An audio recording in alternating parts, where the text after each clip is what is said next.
Today we're looking at an incredibly important invention of the 19th century, especially to women, and that is the bicycle. Yes, the bicycle. In the latter part of the century, the bicycle technology actually improves. The wheels become even. They're able to make the bicycles cheaper, which means they're cheaper to the customer and more accessible for everyone. Imagine you're a woman living in a big city in the late 19th century. You have a job. You're earning your own money.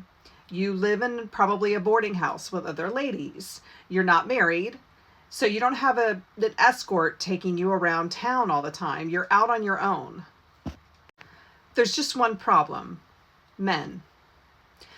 When you're out on the street by yourself or with other women, you're considered fair game.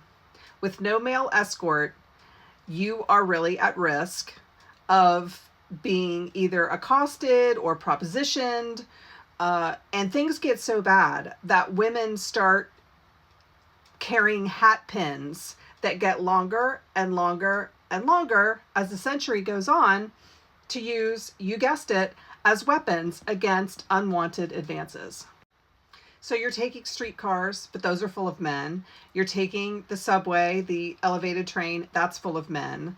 You can walk, but the streets are full of men, and you can't afford a hack, and you can't afford to buy your own carriage and horse and driver because that's expensive, and it still requires usually the help of a man to sort of hitch up the carriage and all that. So you are really in a pickle. And then the bicycle comes along.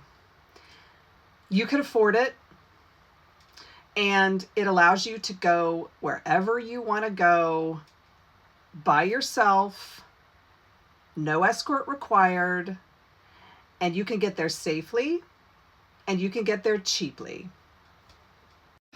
So as you can imagine, bicycles become quite the craze in the late 19th century, both men and women.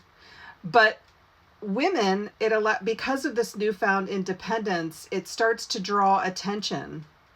And doctors start to warn that bicycles are unhealthy for women. It's going to damage their bodies.